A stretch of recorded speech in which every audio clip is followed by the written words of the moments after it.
नमस्कार, आप सभी को उपस्थित हो जाएं सभी, और इस चर्चा को आगे बढ़ाया जाएगा। विशेष रूप से जैसे मैंने आपको पूर्व में बताया था कि आगे से आपको जो भी इस तरह की कक्षाएं मिलने वाली हैं, इस प्रकार की कक्षाओं में आपको अब कम से कम 3 विषयों का अध्ययन कराया जाएगा। हमारा लक्ष्य है 40 प्रश्न हम रखेंगे, और इन 40 प्रश्नों में यदि हम बात करें तो 3 डिवीज़न होगा। पहला आपका जो है वो जो आपका विषय होगा, जैसे वर्तमान समय में हम बिहार का भूगोल देख रहे हैं, तो 30 प्रश्न आपके बिहार के भूगोल से होंगे, 5 प्रश्न साइंस के होंगे, किसी एक टॉपिक से होंगे, और 5 प्रश्न मैथ के होंगे, किसी एक टॉपिक से होंगे। तो इसी पर अब हम आगे बढ़ रहे हैं। क्यों? क्योंकि बहुत सारे छात्र क्या थे, जो यहाँ पे कराया जाता था सिर्फ उतने का ही रिवीजन करते थे। मतलब बिहार का भूगोल पढ़ाया जा रहा है तो बिहार के भूगोल के टच में रहते थे, बाकी चीज़ें उनसे छूटी रहती थी। तो प्रयास ये है कि कम से कम मैथ से भी आप जुड़े रहो, साइंस से भी थोड़ा थोड़ा जुड़े रहो, क्योंकि अब परीक्षा में समय कम बचा है और आपकी तैयारी, हम मान के चल रहे हैं कि आपकी तैयारी विधिवत हो चुकी होगी, तो उसको और बेहतर करने के लिए प्रयास है। तो इसमें आप सभी का योगदान चाहिए। और आज की यदि वीडियो पसंद आए, यदि आज का जो ये कार्यक्रम आपके लिए रखा है ये पसंद आए, तो प्लीज़ एक लाइक, एक शेयर और एक कमेंट अवश्य कर दीजिएगा। और बताइएगा, कमेंट बॉक्स में आप अवश्य बताइएगा कि क्या इसी तरह से सीरीज अब चलनी चाहिए, या जैसे पूर्व में होता था कि किसी एक ही विषय से जुड़े हुए सारे प्रश्न होते थे, उसी तरह से चलना है। तो आप इसको निश्चित करोगे, आप इसको डिसाइड करोगे और आप बताओगे, ठीक है। सबसे पहला प्रश्न, जैसे कि मैंने बोला कि इसमें लगभग 40 प्रश्न हैं, और प्रथम 30 प्रश्न जो हैं, ठीक है, ये आपको बिहार के भूगोल से देखने को मिलते हैं। और बिहार के भूगोल से जो ये प्रश्न हैं, ये किसी एक टॉपिक विशेष से आपको देखने को मिलेंगे। किसी आप कह सकते मैक्सिमम 2 टॉपिक विशेष से देखने को मिलेंगे। 2 से 3 टॉपिक हो सकता है, 3 से ज़्यादा टॉपिक नहीं होगा। तो ये जो 30 प्रश्न होंगे, इसका हमारा उद्देश्य है कि इस 30 प्रश्न के माध्यम से कम आपका 2 से 3 टॉपिक क्लियर हो।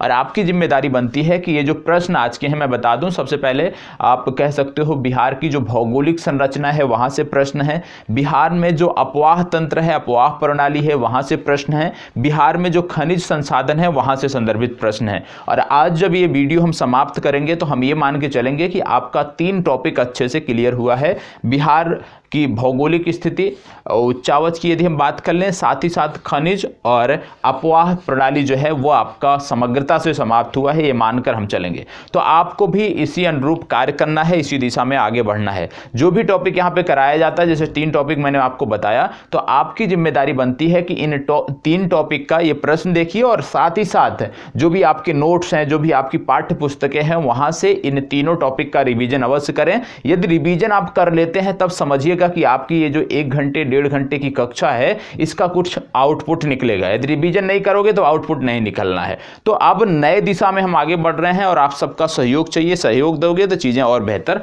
होंगी। चलिए, पहला प्रश्न कह रहा है उच्चावच। देखो यहाँ पे शाब्दिक मिस्टेक है, ये इग्नोर करना है। उच्चावच की दृष्टि से बिहार की भूमि को बांटा जा सकता है। बोला जा रहा है उच्चावच की दृष्टि से बिहार की जो भूमि है उसको बांटा जा सकता है। अब आप बताएं, उच्चावच की दृष्टि से बिहार की जो भूमि है उसको किस प्रकार बांटा जा सकता है, कितने भागों में बांटा जा सकता है, ये आपको बताना है। 4 विकल्प यहाँ पे हैं। जैसे कि जब प्रश्न मैंने ये सिलेक्ट किया था तो वहाँ पे क्योंकि पहले के भी प्रश्न हो सकते हैं, तो 4 ही विकल्प थे। तो टाइपिस्ट जो भी हैं उनसे बोल दिया गया था कि इसमें ई विकल्प आप जोड़ दीजिएगा, तो उन्होंने ई विकल्प जोड़ दिया, इसलिए उपरोक्त तो सभी भी है। तो जो भी है गलत नहीं है। यदि उपरोक्त तो सभी भी लिखा है तो भी गलत नहीं है। आपको इस आधार पर चुनाव करना है। बताएं, उच्चावच की दृष्टि से बिहार की भूमि को बांटा जाता है, कितने भागों में बांटा जाता है, ये आपको बताना है। क्या बात हो रही है?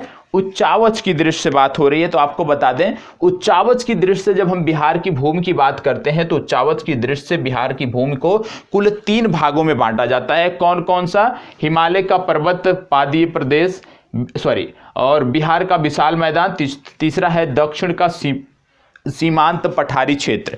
ये 3 भाग बांटे जाते हैं। यदि इसमें हम बात कर लें कि ये जो उच्चावच की दृष्टि से जो 3 भाग आपको देखने को मिलता है, इन 3 भागों में यदि हम बात करें कि सबसे ज्यादा बिहार में कौन सा भाग विस्तारित है, या इन 3 भागों में से कौन सा भाग सबसे बड़ा है, सबसे ज्यादा क्षेत्रफल पर विस्तारित है, तो आपको याद रखना है सबसे ज्यादा जो विस्तारित है वो है बिहार का मैदान। और बिहार के कुल भौगोलिक क्षेत्रफल के लगभग 96.26 0.06%, आप कह सकते हो लगभग 96% भाग पर सिर्फ और सिर्फ बिहार का विशाल मैदान विस्तारित है, ये आपको पता होना चाहिए। दूसरा, यदि हम बात करें तो दक्षिण का जो सीमांतीय पठारी प्रदेश है, इसकी यदि हम बात करें तो ये बिहार के कुल भौगोलिक क्षेत्रफल के 3.86 भाग पर विस्तारित है। और सबसे कम यदि हम देखें बिहार का ये जो उच्चावच की दृष्टि से भाग विभाजन है, इसमें सबसे कम जो देखने को मिलता है वो देखने को मिलता है हिमालय का पर्वत पादीय प्रदेश, जो कि 0.06% भाग पर विस्तारित है। तो कहने का मतलब यदि आपसे कभी पूछ लिया जाए कि उच्चावच की दृष्टि से यदि हम देखें तो आप कह सकते हो उच्चावच की दृष्टि से यदि हम देखें तो बिहार के सबसे ज्यादा क्षेत्रफल पर किस प्रकार के भाग आपको देखने को मिलते हैं, सबसे ज्यादा क्षेत्रफल पर किसका विस्तार है, तो सबसे ज्यादा क्षेत्रफल पर बिहार के विशाल मैदान का विस्तार है। उसके बाद दक्षिण का सीमांत पठारी क्षेत्र जो है उसका विस्तार आपको देखने को मिलता है, यह आपको पता होना चाहिए। यदि आपसे कभी पूछ लिया जाए, यहां पे क्या पूछा गया है, यहां पे बोला गया है उच्चावच की दृष्टि से, यदि आपसे यही प्रश्न बन जाए और पूछ लिया जाए कि बिहार की भूगार्भिक संरचना को आप कितने भागों में बांटते हो, बिहार की भूगार्भिक जो संरचना है इसको आप कितने भागों में बांटोगे, तो इसको भी आपको पता होना चाहिए। जब बात आपसे पूछ लिया जाए कि बिहार की भूगार्भिक संरचना को कितने भागों में बांटोगे, तो यहां पे 4 भाग में हम बांटते हैं और चारों मुझे पता है कि आप लोगों को भी इसके बारे में पूर्णतः जानकारी होगी। पहला कौन कौन सा है, पहला आता है आर्कियन युग की चट्टानें, आर्कियन युग की चट्टानें, ये आपको पता होगा। दूसरा इसमें देखने को मिलता है, आप जानते हो आर्कियन युग की चट्टानों के बाद जो देखने को मिलता है वो विंध्यन समूह की चट्टानें आपको बिहार में देखने को मिलती हैं, तो विंध्यन समूह हो गया।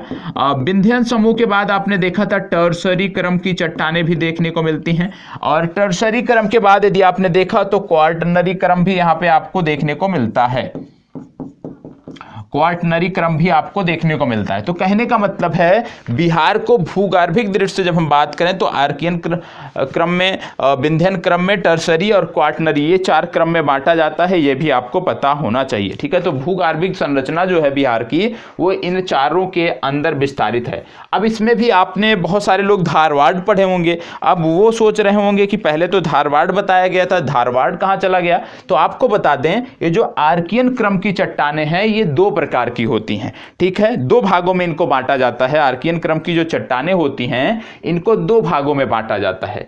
पहली जो आर्कियन क्रम की चट्टान होती है, जब इसका रूपांतरण होता है, विभिन्न प्रक्रमों द्वारा जब इनका रूपांतरण होता है, तब यही चट्टानें आर्कियन क्रम की धारवाड़ में बदल जाती हैं। तो धारवाड़ क्या है, धारवाड़ क्रम जो है वो आर्कियन क्रम का ही रूपांतरित रूप है, ये आप कह सकते हो। ठीक है, तो धारवाड़ और आर्कियन में अब आपको दिक्कत नहीं होना चाहिए। ठीक है, आर्कियन में अब दिक्कत नहीं होना चाहिए, तो ये भी आपको पता होना चाहिए। अब यहां से एक प्रश्न और बनता है, क्या बनता है कि ये जो चट्टानें हैं ये किन भागों में पाई जाती हैं। जैसे जब धारवाड़ की बात आती है तो आप जानते हो दक्षिण पूर्व बिहार की बात की जाती है कि धारवाड़ क्रम कहां मिलता है, दक्षिण पूर्व बिहार के क्षेत्रों में आपको देखने को मिलता है। इसी तरह से जब बात आती है विंध्यन क्रम, तो आप जानते हो विंध्यन क्रम जो है ये दक्षिण पश्चिम के क्षेत्रों में आपको देखने को मिलता है। फिर आपके पास देखने को मिलता है टर्शियरी क्रम।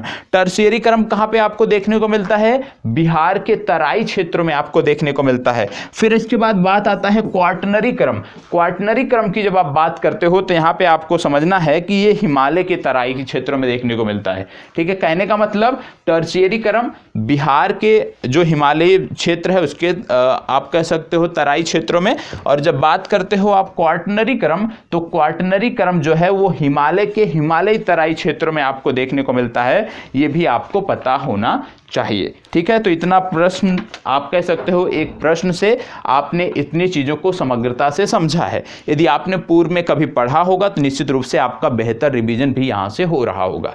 ठीक है, कुछ लोग हो सकते हैं जिन्होंने नहीं पढ़ा हो अच्छे से, तो प्लीज आज जाकर इन चीजों को देख लेना है, क्योंकि ये वही टॉपिक है जहां से आपकी परीक्षा में सर्वाधिक प्रश्न पूछे जाते हैं। ठीक है, तो आज से उसी दृष्टि में हम बढ़ रहे हैं, उसी दिशा में हम बढ़ रहे हैं जहां से सबसे ज्यादा प्रश्न आपकी परीक्षाओं से जिन टॉपिक से जिन बिंदुओं से पूछे जाते हैं उन्हीं से संबंधित प्रश्न इस चर्चा में लेकर मैं आया हूं। ठीक है, चलिए बढ़ते हैं आगे। बिहार के शिवालिक पर्वत श्रेणी को स्थानीय उच्चावच के आधार पर बांटा जा सकता है, बताएं क्या बोला जा रहा है? बिहार के शिवालिक पर्वत श्रेणी को स्थानीय उच्चावच के आधार पर बांटा जा सकता है। कितने भागों में बताएं?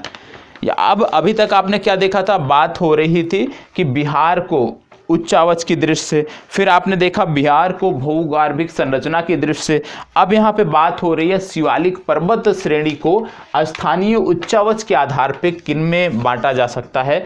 दक्षिण श्रेणी का निम्न पहाड़ी भाग, उत्तर पूर्व घाटी, सुमेश्वर की घाटी, उपरोक्त सभी, या इनमें से कोई नहीं, इनमें से एक से अधिक। बताएं कौन सा सही होगा? अब बहुत लोग बोल रहे होंगे उपरोक्त सही सभी लिखा है, ठीक है, वो भी अपनी जगह पे सही है, ठीक है। यदि आपको लगता है उपरोक्त सभी, तो कभी भी जब आपका ई विकल्प दिया हो तो सही हो ही नहीं सकता, ठीक है। तो कहने का मतलब है कि उसको भी ध्यान में रखते हुए करना है। यहाँ पे हम रिवीजन कर रहे हैं चीज़ों का, तो थोड़ा सा दिमाग हमें लगाना है। बताएं शिवालिक पर्वत श्रेणी को स्थानीय उच्चावच के आधार पर बांटा जा सकता है। बताएं देखो, शिवालिक श्रेणी को जब स्थानीय उच्चावच की बात करते हैं तो 3 भागों में बांटा जा सकता है। पहला उत्तर पूर्व घाटी, दूसरा सुमेश्वर की श्रेणी, तीसरा दक्षिण श्रेणी का निम्न पहाड़ी भाग। इसका मतलब है कि आप कह सकते हो कि ई विकल्प आपका सही उत्तर है। अब कुछ लोग बोलेंगे डी सही होगा, डी नहीं सही होगा। डी तब सही होगा जब ई विकल्प भी आपका सही होगा, तो ई विकल्प तो नहीं सही है ना। तो यहाँ पे क्या चीजें दी हुई है? यहाँ पे दिया है कि ए, बी और सी ये तीनों सही हैं। तो इन तीनों की चर्चा यदि हम बात किया जाए कि इनमें से कोई नहीं या इनमें से एक से अधिक, इस पर आपको जाना चाहिए, ठीक है। ई विकल्प आपका सही उत्तर इस प्रश्न के लिए हो जाता है। शिवालिक को आप जानते हो कि 160, ये भी याद रखिएगा, पूछा जा सकता है कि शिवालिक को कितने मीटर की समोच्च रेखा जो है वो मैदानी भाग से अलग करती है। तो आपको याद रखना है शिवालिक को 160 मीटर की जो रेखा है वो मैदानी भागों से अलग करती है, ठीक है। चलिए आगे बढ़ते हैं। गंगा का उत्तरी मैदान बिहार के कुल क्षेत्रफल का कितना प्रतिशत है? गंगा का उत्तरी मैदान बिहार के कुल क्षेत्रफल का कितना प्रतिशत है? बताएं। चलो बताएं, गंगा का उत्तरी मैदान बिहार के कुल क्षेत्रफल का कितना प्रतिशत है? गंगा का उत्तरी मैदान बिहार के कुल क्षेत्रफल का कितना प्रतिशत है?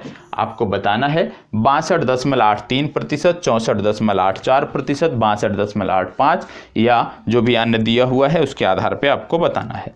क्या बोला जा रहा है? गंगा का उत्तरी मैदान, ध्यान रखिएगा, गंगा के उत्तरी मैदान की बात की जा रही है। आप जानते हो गंगा का जो मैदान है उसको 2 भागों में बांटा जाता है, गंगा का उत्तरी मैदान, गंगा का दक्षिणी मैदान। तो ये दोनों आपको याद रखना है। जब बात करते हैं गंगा के मैदान की या गंगा के उत्तरी मैदान की, तो गंगा का जो उत्तरी मैदान है विशेष रूप से गंगा और इनकी सहायक नदियों द्वारा जो सिंचित मैदान है उसकी यहाँ पे बात की जाती है। तो आपको यहाँ पे बताना है। बताएं,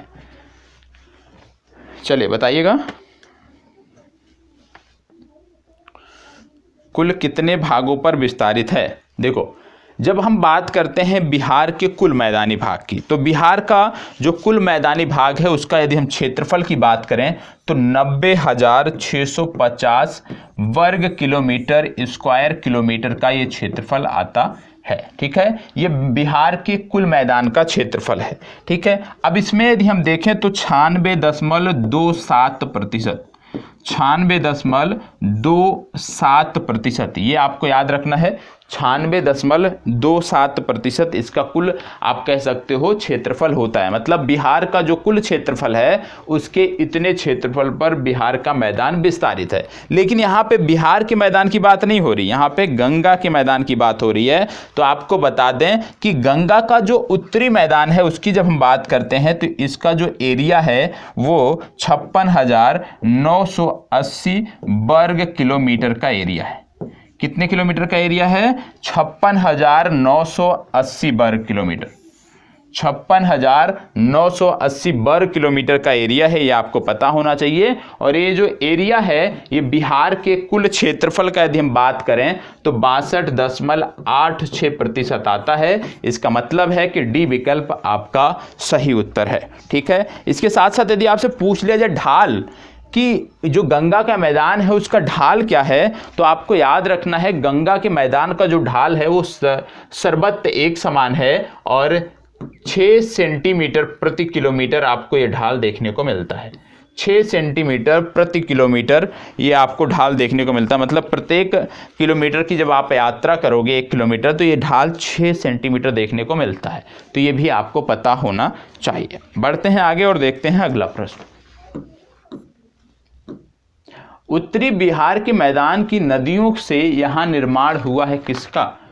उत्तरी बिहार के मैदान की नदियों से क्या निर्माण हुआ है, किसका निर्माण हुआ है, आपको बताना है। बताएं। देखो इसमें बात हो रही है टॉल क्षेत्र, इसमें बात हो रही है चौर, इसमें छाड़न झील। ये सभी की सभी कहीं ना कहीं स्थलाकृतियां हैं और नदियों के जो अपवाह क्षेत्र होता है वहीं पर ये आपको देखने को मिलती हैं। तो उत्तरी बिहार के मैदान की नदियों की यदि हम बात करें तो कहीं ना कहीं दियारा भी देखने को मिलता है, चौर भी देखने को मिलता है, छाड़न झील भी। मतलब ई विकल्प इस प्रश्न के लिए सही उत्तर आपका होगा। ठीक है, क्योंकि दियारा, चौर, छाड़न झील सभी यहां पे सही है। इसको बताएं। नवीन जलोढ़ मिट्टी बिहार के किस जिले में पाई जाती है? नवीन जलोढ़ मिट्टी बिहार के किस जिले में पाई जाती है? अब देखो नवीन जलोढ़ की बात हो रही है। नवीन जलोढ़ उन्हीं क्षेत्रों में पाया जाएगा जहां पर प्रत्येक वर्ष नदियों द्वारा बाढ़ लाया जाता है, जहां पे प्रत्येक वर्ष आप कह सकते हो नदियों द्वारा उस क्षेत्र को डुबोया जाता है। तो आपको कहां देखने को मिलेगा नवीनतम जलोढ़? मतलब जहां पे बाढ़ आती हो। तो इनमें से कौन कौन से हैं? दरभंगा हो गया, सहरसा हो गया, पूर्णिया, ये सभी के सभी प्रभावित हैं। मतलब ई विकल्प आपका सही उत्तर है। ठीक है, दरभंगा, सहरसा, पूर्णिया, ये तीनों के तीनों आप कह सकते हो कि यहां पे नवीन जलोढ़ मिट्टी पाई जाती है। इसको बताएं। बिहार के दक्षिणी सीमांत पठारी प्रदेश में किस तरह की चट्टानें पाई जाती हैं? दक्षिणी सीमांत पठारी प्रदेश, चले बताएं। दक्षिणी सीमांत पठारी प्रदेश में किस तरह की चट्टानें पाई जाती हैं, आपको बताना है। दक्षिणी सीमांत पठारी प्रदेश की बात हो रही है और आपको बता दें कि दक्षिणी सीमांत पठारी प्रदेश की जब आप बात करते हो, यहाँ नीस भी पाई जाती है, यहाँ शिस्ट भी पाई जाती है, यहाँ ग्रेनाइट भी पाया जाता है। मतलब ए, बी और सी तीनों आपका इस प्रश्न के लिए सही उत्तर है। ठीक है, चलिए, तो उम्मीद करता हूँ अच्छा लग रहा है। यदि अच्छा लग रहा है ये सीरीज तो प्लीज़ लाइक अवश्य कर दीजिएगा और कमेंट बॉक्स में ये ज़रूर बताइएगा कि इसी तरह से आपको अब सीरीज चाहिए या पहले जैसी सीरीज चाहिए। तो इसको भी आपको कमेंट बॉक्स में अवश्य बताना है। बताएं। अब यहाँ पे एक खनिज की बात हो रही है, ठीक है, और आपसे पूछा जा रहा है कि एस्बेस्टस बिहार के किस जिले में पाई जाती है? बताएं। बिहार के किस जिले में ये पाया जाता है, ये आपको बताना है। देखो बिहार में कुछ ऐसे खनिज हैं जो सिर्फ और सिर्फ एक जिले में सीमित हैं। आप कह सकते हो कि 3 से 4 प्रमुख ऐसे खनिज हैं जिनका विस्तार सिर्फ एक ही जिले में पाया जाता है और ऐसे ही खनिज आपकी परीक्षाओं में बार बार पूछे जाते हैं। तो सबसे पहले हमें उन खनिज क्षेत्रों को याद रखना है जो किसी एक ही जिले में विस्तारित हैं या सिर्फ और सिर्फ बिहार में ही पाए जाते हैं, बाकी अन्य राज्यों में नहीं पाए जाते हैं। अब इसमें यदि हम देखें तो सबसे पहले एक नाम आता है, आप तब तक इसको बताएं। कुछ मैं धातुओं के नाम लिख दे रहा हूं यहाँ पे, ठीक है, कुछ यहाँ पे खनिजों के नाम लिख दे रहा हूं, तब तक आप बताएं इसका जवाब क्या सही होगा। इसके बाद अभी कुछ विशेष खनिजों के बारे में हम बात भी करेंगे।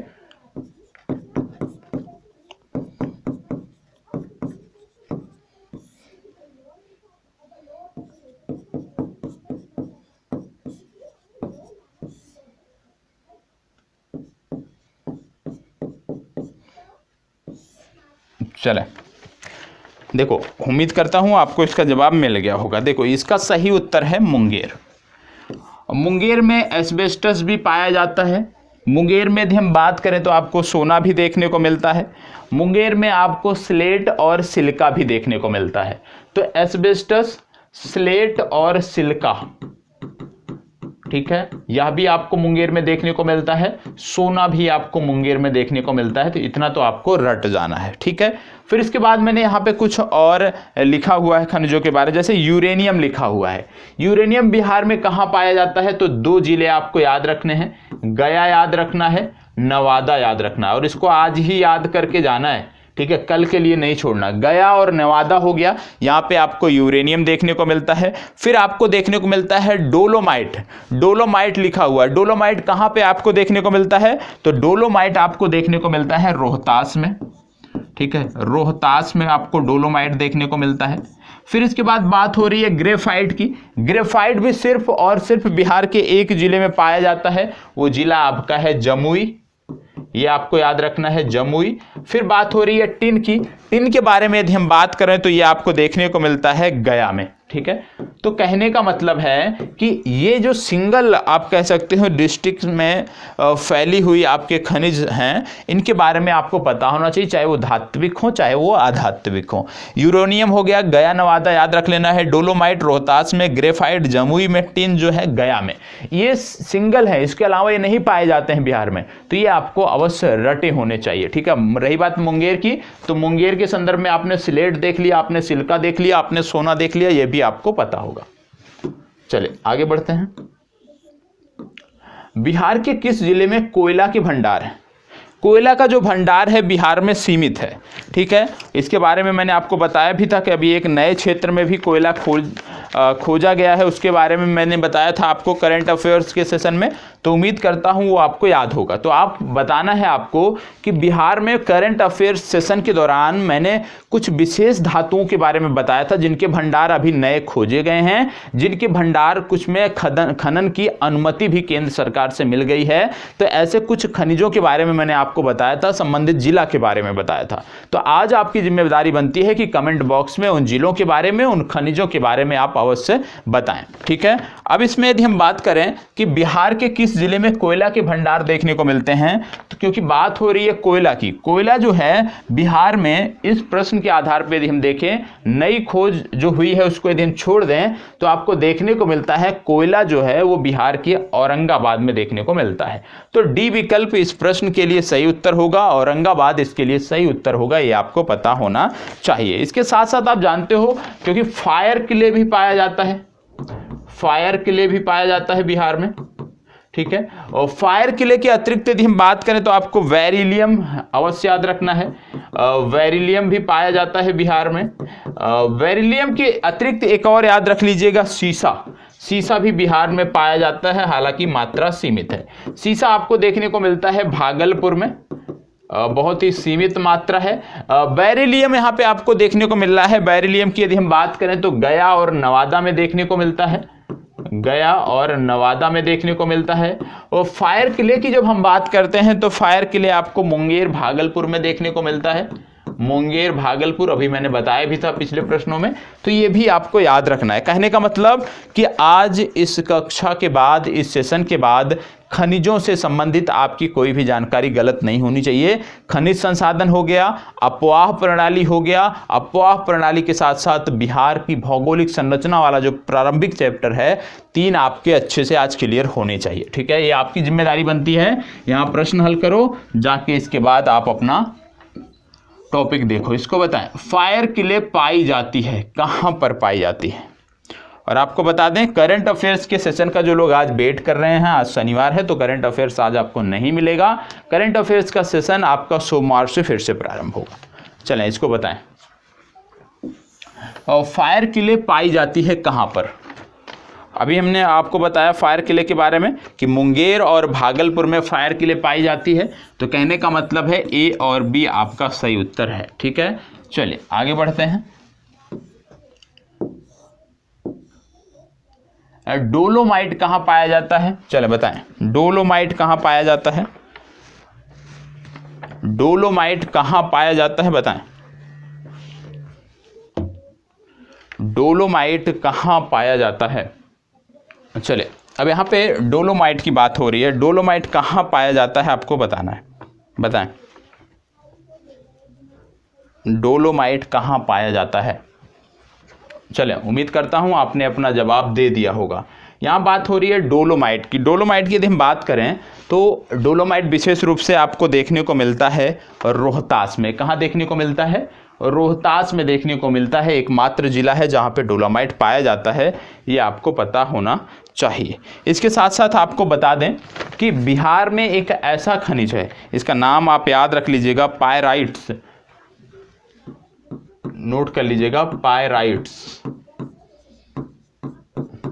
ठीक है। ये जो खनिज है पायराइट्स, ये बिहार के अतिरिक्त भारत के अन्य किसी भी क्षेत्र में ये नहीं पाया जाता है, ये आपको याद रखना है। और पायराइट्स विशेष रूप से रोहतास और कैमूर में पाया जाता है, ये भी आपको याद रखना है। रोहतास और कैमूर में पाया जाता है। बिहार एकमात्र राज्य है जहाँ पर इसका उत्पादक क्षेत्र आपको देखने को मिलता है। यदि आपसे कभी प्रश्न बन जाए कि बिहार में जो खनिज हैं, क्योंकि खनिजों के दो प्रकार होते हैं, एक होता है धात्विक, एक होता है अधात्विक। यदि आपसे पूछ लिया जाए बिहार में किस प्रकार के खनिजों की प्रधानता है, धात्विक खनिजों की प्रधानता है या आधात्विक खनिजों की प्रधानता है, तो आपको बताना है बिहार में यदि हम बात करें तो आधात्विक खनिजों की प्रधानता बिहार में है, यह भी आपको याद रखना है। ठीक है, चलिए बहुत अच्छा, आगे बढ़ते हैं। बेरिलियम कहाँ पाया जाता है? अभी मैंने आपको बताया गया और नेवादा में पाया जाता है। अभ्रक की बात करें, अभ्रक याद रख लीजिएगा जमुई में पाया जाता है। इसके बाद खनिज तेल पूछा जाए तो पूर्णिया और कटिहार में खनिज तेल और गैस पाए जाते हैं। इसको बताएं। लिथियम पाई जाती है कहाँ पर? बताएं, लिथियम कहाँ पर पाई जाती है? बिहार में लिथियम कहाँ पर पाया जाता है, ये आपको बताना है। और आपको मैं बता दूं कि सोरा भी आप जानते होंगे, सोरा भी पाया जाता है बिहार में।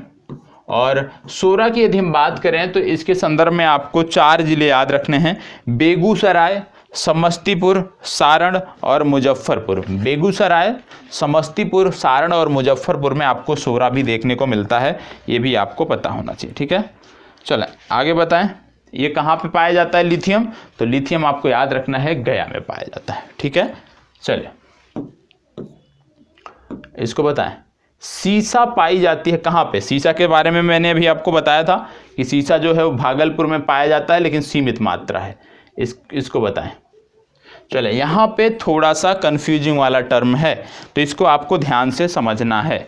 क्या बोला जा रहा है यहाँ पे बोला जा रहा है किस जिले में? सैंड स्टोन, ये लिखा है सैंड स्टोन के असीमित भंडार हैं। बताएं, बिहार के किस जिले में सैंड स्टोन के असीमित भंडार हैं? याद रखिएगा, ये शब्द जब भी परीक्षा में आए अवश्य ध्यान से पढ़ना है। क्यों? क्योंकि एक होता है सोप स्टोन, अभी आगे प्रश्न वो भी देखने को मिलता है, और एक दूसरा है सैंड स्टोन। तो क्या है कि हम ध्यान यदि नहीं देते हैं तो सोप और सैंड में हम गलती कर बैठते हैं। तो याद रखिएगा, सोप स्टोन अलग होता है, सैंड स्टोन अलग होता है। यहां पे बात हो रही है सैंड स्टोन की, तो सैंड स्टोन कहां पाया जाता है यह आपको बताना है। बताएं, सैंड स्टोन कहां पाया जाता है?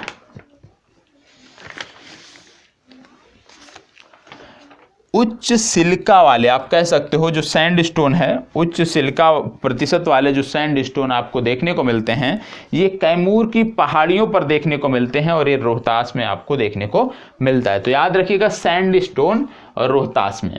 अब बात आ जाएगी सोप स्टोन की। अब बताएं, बिहार के किस जिले में सोप स्टोन पाया जाता है? सैंड स्टोन आपका हो गया रोहतास, तो सोप स्टोन कहाँ पाया जाता है? बताएं। एक क्षेत्र है शंकरपुर क्षेत्र, यदि किसी को याद है तो जिला बताएं। शंकरपुर जो क्षेत्र है ये आता है आपके जमुई जिले के अंतर्गत। तो जमुई जिले के शंकरपुर नामक क्षेत्र में आपको सोप स्टोन देखने को मिलता है। ठीक है, तो सोप स्टोन जमुई। ठीक है, यदि आपसे पूछ लिया जाए सैंड स्टोन, तो आपको बताना है कैमूर की पहाड़ियां, रोहतास। इतना आपको अवश्य पता होना चाहिए, इतना अंतर करना अवश्य सीखें, तभी चीजें बेहतर हो पाएंगी। भारत में इस प्रश्न में थोड़ी सी त्रुटि है, इसको आज के लिए छोड़ते हैं। इसको बताएं, किस नदी के जल उपयोगिता बिहार में सबसे अधिक है? किस नदी के जल की उपयोगिता बिहार में सबसे अधिक है?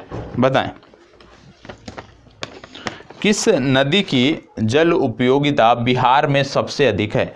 देखो, बात जल की हो रही है तो आपको बता दें कि पृथ्वी की जो सतह है वहां पर 1400 मिलियन घन किलोमीटर जल जो है पाया जाता है। कितना? 1400 मिलियन घन किलोमीटर जल जो है वो पृथ्वी की सतह पर पाया जाता है। यदि आपसे पूछ लिया जाए कभी कि संपूर्ण जल का कितना प्रतिशत शुद्ध है, तो आपको बताना है संपूर्ण जल का मात्र 32% है जो शुद्ध है। मतलब संपूर्ण जल का मात्र 32% जो है शुद्ध है, जिसमें से ये जो 32% है, इस 32% में सबसे ज्यादा कहां पर है? सबसे ज्यादा ध्रुवों पर बर्फ के रूप में जमा है और सब शुद्ध जल का लगभग 75.2% जो है ये ध्रुवों पर बर्फ के रूप में जमा है। दूसरी बात, यदि आपसे पूछ लिया जाए बाकी हिस्सा कहां है, तो बाकी हिस्सा जो है 22.6% लगभग ये भूमिगत जल के रूप में है, जो हम और आप नलों से निकालकर पेयजल के रूप में, सिंचाई के रूप में प्रयोग करते हैं। तो 22.6। बाकी का जो हिस्सा है वो आप कह सकते हो कि बाकी का मृदा में आपको देखने को मिलता है, नदियों में देखने को मिलता है, वायुमंडल में देखने को मिलता है। ठीक है, तो याद रखना है सबसे ज्यादा हिस्सा शुद्ध जल का वो ध्रुवों पर बर्फ के रूप में जमा है और दूसरा सबसे बड़ा हिस्सा भूमिगत जल के रूप में है। अब आइए इस प्रश्न पर। प्रश्न में क्या बोला जा रहा है कि इनमें से कौन सी नदी है जो बिहार में जिसके जल का सबसे ज्यादा उपयोग किया जाता है? ये कोई ऐसा प्रश्न था ही नहीं गंभीर। इसका उत्तर है गंगा नदी। सबसे ज्यादा गंगा नदी आप कह सकते हो, ये सही उत्तर है।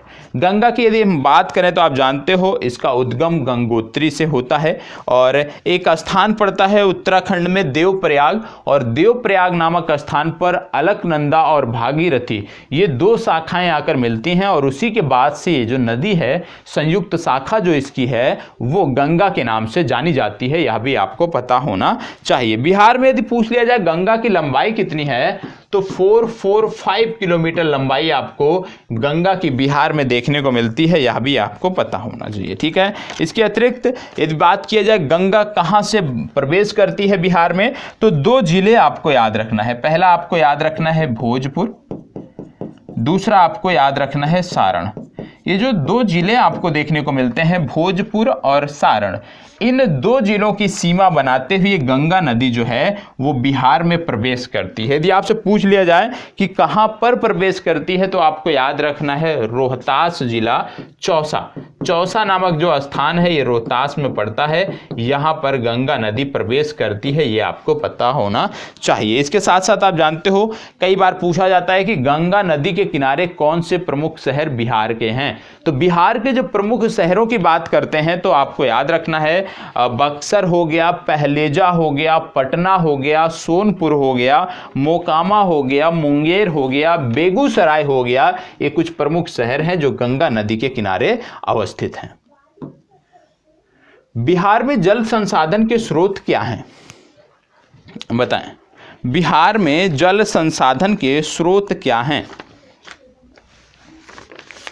चलो बताएं, बिहार में जल संसाधन के स्रोत क्या हैं?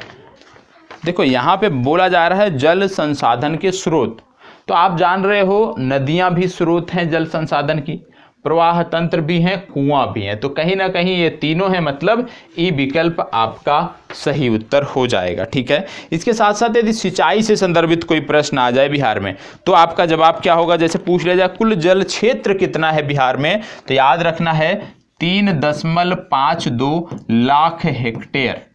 ठीक है, ये कुल जल क्षेत्र है बिहार में, ये आपको पता होना चाहिए। दूसरी बात यहां से पूछा जा सकता है कि यह राज्य का कुल कितना प्रतिशत है, तो राज्य का 3 आप कह सकते हो 8% है, ये आपको पता होना चाहिए। दूसरी बात यहां से और क्या बन सकता है प्रश्न, और क्या प्रश्न सिंचाई से संदर्भित आ सकता है? पूछा जा सकता है कि बिहार में किस प्रकार की सिंचाई का प्रथम स्थान है, मतलब कुओं द्वारा सिंचाई, नलकूपों द्वारा सिंचाई, नहरों द्वारा सिंचाई। तो याद आपको रखना है बिहार में जो सबसे ज्यादा सिंचाई होती है ये नलकूपों के द्वारा होती है, और नलकूपों के द्वारा यदि हम बात करें सिंचाई कितनी होती है, तो लगभग 63.5%। कितना? लगभग 63.5% भाग पर नलकूपों द्वारा सिंचाई आपको देखने को मिलती है। नहरों द्वारा कितने प्रतिशत भाग पे सिंचाई होती है?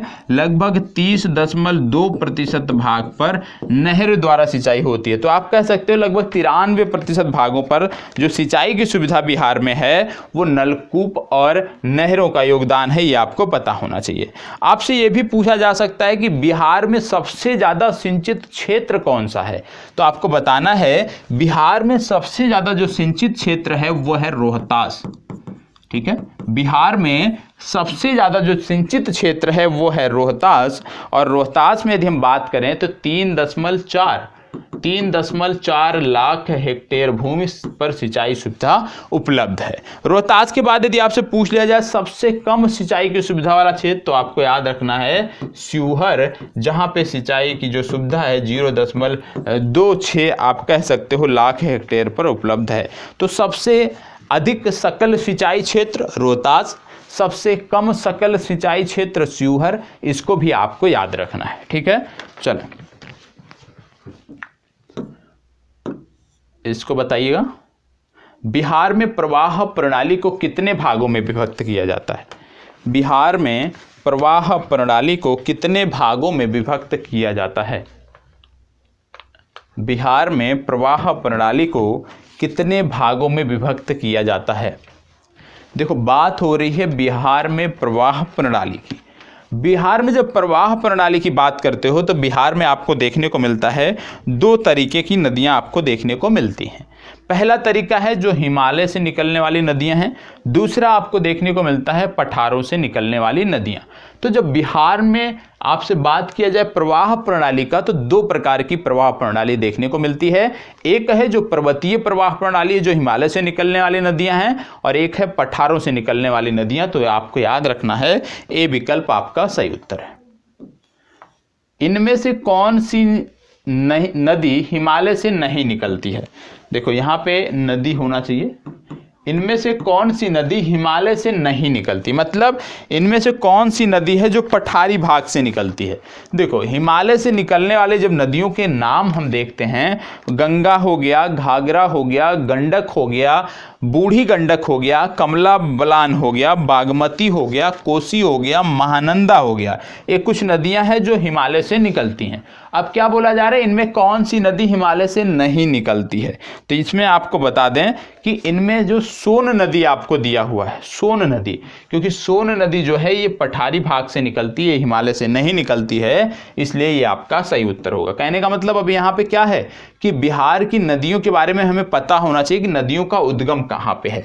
तो जो कुछ प्रमुख नदियां हैं उनके बारे में आपको, उनके उद्गम स्थल के बारे में अवश्य पता होना चाहिए। साथ ही साथ यदि वो गंगा की सहायक हैं तो किस दिशा से सहायक हैं, उत्तर की तरफ से सहायक हैं या दक्षिण की तरफ से सहायक हैं, यह भी आपको पता होना चाहिए। अब यहाँ पे क्या बोला गया है कि इनमें से कौन सी नदी पठारी भाग से नहीं निकलती है? अब पठारी भाग से बिहार में निकलने वाली नदियों की बात करें तो कर्मनासा हो गया, सोन नदी हो गया, पुनपुन नदी हो गया, फल्गु नदी हो गया, ये कुछ नदियां हैं जो पठारी भाग से निकलती हैं, ये आपको पता होना चाहिए। अब इनमें से आपको मिला लेना है, कौन सा मिल रहा है यहाँ पे, वो आपका सही उत्तर होगा। अब इसमें देखो एक नदी दिया हुआ है यहाँ पे, यदि हम बात करें महानंदा, महानंदा की चर्चा अभी हमने किया था कि महानंदा जो नदी है ये हिमालय से निकलने वाली नदी है, इसलिए डी विकल्प इस प्रश्न के लिए सही उत्तर है। बिहार के प्रवाह तंत्र का मुख्य आधार कौन सी नदी है? बताएं, बिहार के प्रवाह तंत्र का मुख्य आधार कौन सी नदी है? इतना आसान प्रश्न उम्मीद नहीं कर सकते हो आप परीक्षा में। तो बताएं, बिहार के प्रवाह तंत्र का मुख्य आधार कौन सी नदी है? भैया गंगा नदी होगी, और कौन सी होगी? तो बी विकल्प आपका सही उत्तर। इसको बताएं, बिहार की नदियों को जल प्रवाह स्थिति व दिशा के आधार पर कितने भागों में बांटा जाता है? बताएं, बहुत ही अच्छा प्रश्न है। डीपली नॉलेज जिसको होगा वही बता पाएगा। बताएं, क्या बोला जा रहा है? बिहार की नदियों को जल प्रवाह स्थिति व दिशा के आधार पर कितने भागों में बांटा जाता है? देखो, ये आपको देखने को मिलता है 2 प्रकार, तो आप जानते ही हैं। एक तो है जो पठारी भागों से निकलकर नदियां आ रही हैं, एक है हिमालयी भागों से निकलकर नदियां आ रही हैं, और एक तीसरा है जिनमें दामोदर, बरकर और स्वर्णरेखा, दक्षिण कोयल, ये सारी की सारी आती हैं जो दक्षिण की तरफ बह जाती हैं। तो कहने का मतलब है बिहार में मुख्य रूप से आपको 3 प्रकार देखा जा सकता है, नदियों का 3 प्रकार देखा जा सकता है। एक हो गया जो हिमालय से निकलकर आप कह सकते हो गंगा में मिलती हैं, एक हो गया दक्षिणी भागों से निकलकर जो गंगा से मिलती हैं, और एक तीसरा हो गया जो दक्षिणी भागों से दक्षिण की तरफ ही निकल जाती हैं, जिनमें मैंने बताया कि दामोदर, बराकर, स्वर्णरेखा, दक्षिण कोयल आदि नदियां आ गई। तो 3 प्रकार से आप याद रख सकते हैं। फल्गु नदी का उद्गम स्थल कौन सा है? फल्गु नदी अभी आपने देखा कि पठार से निकलने वाली नदियां हैं, ठीक है। अब बोला जा रहा है कि इसका उद्गम स्थल कहां पर है? बताएं, ये बहुत ही महत्वपूर्ण प्रश्न है। महत्वपूर्ण क्यों है? अभी मैं आपको बताता हूँ। आप जानते हो बिहार में भगवान बुद्ध की विश्राम मुद्रा में, लेटे हुए मुद्रा में एक मूर्ति लगाई जा रही है, एक प्रतिमा लगाई जा रही है। उसका अनावरण अभी हाल ही में किया गया है और उसी से जोड़कर मैंने इस प्रश्न को रखा है, क्योंकि कहीं ना कहीं ये जो नदी है ये भगवान बुद्ध के जीवन से जुड़ती है। बताएं, फल्गु नदी का उद्गम कहाँ से है? देखो, फल्गु नदी का उद्गम होता है छोटा नागपुर के पठार से। ठीक है, अभी मैंने बोला कि ये जो नदी है इसका संबंध जो है वो कहीं ना कहीं भगवान बुद्ध से है। कैसे? एक निरंजना नदी आपने सुना होगा, जब भी आपने बौद्ध धर्म का अध्ययन किया होगा, ठीक है, बौद्धों के बारे में पढ़ा होगा। निरंजना नदी, निरंजना नदी वही नदी है जहां पर महात्मा बुद्ध को ज्ञान की प्राप्ति हुई थी।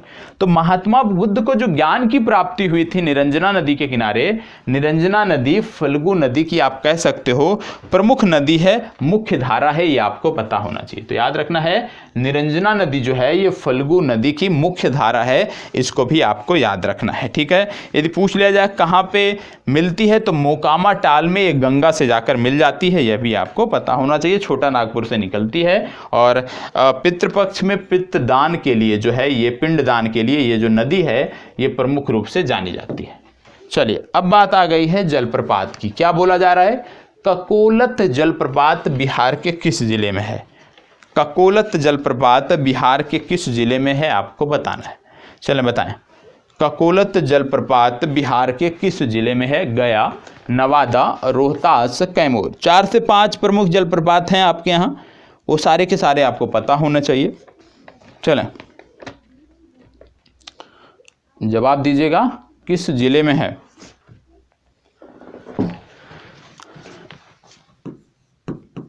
जवाब दीजिए, किस जिले में है? जवाब सबका आना चाहिए क्योंकि सबने पढ़ रखा है।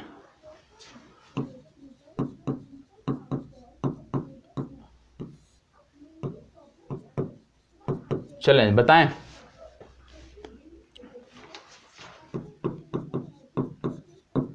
देखो, आपको बता दें कि ये आपको देखने को मिलता है नवादा में। कहाँ देखने को मिलता है? फैक्ट है, नवादा में आपको देखने को मिलता है। इसके अतिरिक्त एक जलप्रपात बहुत पूछा जाता है, नाम है सुखलदरी जलप्रपात। और सुखलदरी जलप्रपात की जब बात करते हैं तो विशेष रूप से उत्तर प्रदेश और बिहार की सीमा पर मिलता है। नदी इसकी अक्सर पूछी जाती है, तो याद रखना है कनहर नदी पर, ये आपको याद रखना है, कनहर नदी से जुड़ा हुआ जलप्रपात है। इसके बाद परासडीह आपको देखने को मिलता है। परासडीह जो जलप्रपात है ये परासडीह गांव के पास देखने को मिलता है। यहाँ पर भी 2 नदियां आकर मिलती हैं। कौन कौन सी? एक तो नदी है परास, दूसरी नदी है पंडा। तो परास और पंडा नदियों के संगम पर ये आपको परासडीह जलप्रपात देखने को मिलता है, यह भी आपको पता होना चाहिए। आगे बढ़ते हैं। तमासीन जलप्रपात किस नदी की धारा से बनी है? बताएं। इस तरह के भी प्रश्न आते हैं तो आपको छोड़ नहीं देना है पढ़ के। जलप्रपात जब पढ़ना है तो अच्छे से आपको पढ़ना है। बताएं, तमासीन जलप्रपात किस नदी की धारा से बनी है? बताएं, कौन सी नदी है जिसकी धारा से जलप्रपात बना है? महाने नदी, चंदन नदी, अजय नदी, क्यूल नदी। चलें जवाब दीजिएगा। बिहार में एक आपने देखा होगा, सुना भी होगा शायद, बिहार के जो लोग हैं वो तो देखे ही होंगे और देखना भी चाहिए। यदि आपने अपना ही राज्य नहीं घूमा फिर तो क्या मतलब है। तुतला जलप्रपात, तुतला जलप्रपात एक आपको देखने को मिलता है बिहार में। तुतला जलप्रपात, तो क्या किसी को पता है कि तुतला जलप्रपात कहाँ देखने को मिलता है? या कशिश वाटरफॉल आपको देखने को मिलता है? चलें पहले इसको बताएं तो आपको बता दें, ये जो नदी है ये है महाने नदी। ए विकल्प आपको सही उत्तर है। इसके बाद मैंने आपको बताया तुतला जलप्रपात। तुतला जलप्रपात जो है ये सासाराम में आपको देखने को मिलता है और यहीं पर आपको कशिश वाटरफॉल भी देखने को मिलता है। तो कशिश वाटरफॉल हो गया या तुतला जलप्रपात हो गया, दोनों एक ही जगह से संदर्भित हैं। ठीक है, तुतला और कशिश दोनों एक ही जगह से संदर्भित हैं। इसको बताएं। इसके बारे में तो अभी मैंने बताया कनहर नदी पे है। इसको बताएं, कर्मनासा जलप्रपात बिहार के किस जिले में है? कर्मनासा जलप्रपात बिहार के किस जिले में है? बताएं, कर्मनासा जलप्रपात बिहार के किस जिले में है? प्रश्न अच्छा है, जवाब देना है आपको। कर्मनासा जलप्रपात बिहार के किस जिले में है आपको बताना है। देखो बात हो रही है कर्मनासा जलप्रपात की, तो आपको बता दें कर्मनासा जलप्रपात बक्सर जिले में आपको देखने को मिलता है। अब देखो अगर किसी को ये प्रश्न नहीं पता है तो उसको तो बिहार छोड़ ही देना चाहिए, फिर हमेशा हमेशा के लिए बिहार पीसीएस का जो ख्वाब है वो छोड़ देना चाहिए। क्यों? क्योंकि यदि आपको ये नहीं पता है कि कांवर झील बिहार के किस जिले में है तो निश्चित रूप से बिहार पीसीएस तो छोड़ दो, बिहार राज्य विशेष की कोई भी परीक्षा आपसे नहीं निकलने वाली है, क्योंकि लगातार समसामयिक संदर्भों में लगातार चर्चा में रहती है और आप कह सकते हो जब भूगोल का आप अध्ययन करते हो वहाँ भी चर्चा में रहती है, तो ये तो आपको पता होना ही चाहिए। चले बताएं, कांवर झील बिहार के किस जिले में है?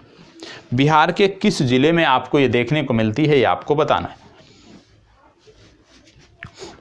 कांवर झील बिहार के किस जिले में देखने को मिलती है? कांवर झील की यदि हम बात करें तो ये बेगूसराय में देखने को मिलती है। ये विकल्प आपका सही उत्तर है। ठीक है, इसके साथ साथ आप जानते हो सिमरी झील भी पूछा जाता है। सिमरी झील है सहरसा में, याद कर लीजिएगा, सिमरी झील सहरसा में आपको देखने को मिलता है। इसके बाद घोघा झील आपसे पूछा जाता है कई बार, घोघा झील आपको कटिहार में देखने को मिलता है।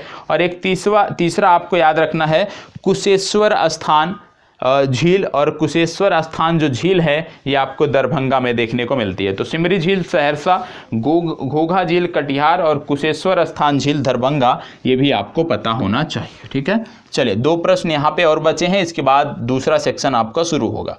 अब बिहार की नदियाँ गंडक, बूढ़ी गंडक, बागमती आदि के मार्ग परिवर्तन से कई झीलों का निर्माण हुआ है, स्थानीय भाषा में इन्हें क्या कहते हैं? नदियों के मार्ग परिवर्तन, नदियों का मार्ग परिवर्तन क्यों होता है?